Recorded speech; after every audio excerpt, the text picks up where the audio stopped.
میں نے تقریباً 2 سال بعد اسے ان بلاک کیا تو دیکھا وہ آن لائن تھی۔ میں بار بار اس طرح میں اس کا آن لائن سٹیٹس دیکھ رہا تھا۔ اس نے آج بھی بایو میں میرا پسندیدہ شعر تم شباب عشق ہو میرا میری جان، کبھی دیکھو تو صحیح خود میری نظر سے، یہ شعر لکھا ہوا تھا۔ میرے دماغ میں بہت سے خیالات آ کر چلے گئے۔ کیا وہ مجھے بھول چکی ہے؟ اگر نہیں بھولی تو رات کے اس پہر 1 بجے بھی آن لائن کس کے لیے ہے؟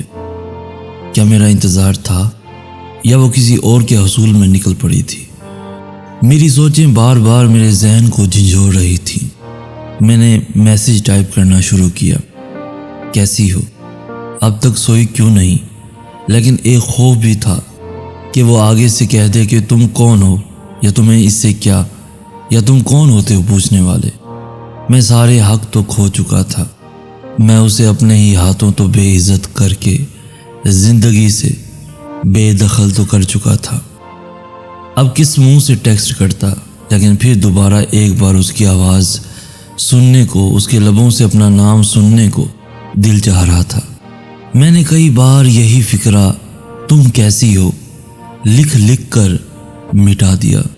میرے دل میں ماضی کا پچھتاوا تھا، میری ذات میں موجود اکڑ کو آج ٹوٹے عرصہ گزر گیا تھا۔ اب انا کی جگہ خوف نے لے لی تھی۔ جب میرے سے کچھ نہ بن پڑا تو میں نے ایک سٹیٹس لگا دیا جسے ہمیشہ کی طرح اس نے سب سے پہلے سین کیا۔ میری دھڑکن بے قابو ہو رہی تھی، میری جان حلق میں اٹک چکی تھی۔ میں شدت سے اس کے میسج کا منتظر تھا کہ اس کی جانب سے ایک سٹیٹس لگایا گیا، میں کسی اور کی امانت ہوں، اور میرے سین کرتے ہی وہ سٹیٹس ڈیلیٹ ہو چکا تھا۔ میرا وہم یقین میں بدل گیا۔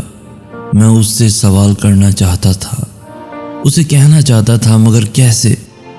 اس کے ان 2 سالوں کی اذیت کو میں اب محسوس کر رہا تھا۔ اس کی حالت زار مجھے اب سمجھ آ رہی تھی۔ وہ کس قرب سے گزری تھی میں محسوس کر رہا تھا۔ میں نے دوبارہ سے اسے آن لائن دیکھنا چاہا، مگر وہاں فقط سفید دھبا موجود تھا اور بایو بھی غائب ہو چکی تھی۔ یقیناً وہ بلاک کر چکی تھی۔ میرے آنسو میرے ہاتھوں پر گر کر خاموش ہو گئے اور درد کی ایک لہر میرے وجود میں اتر گئی، میرے وجود میں اتر گئی۔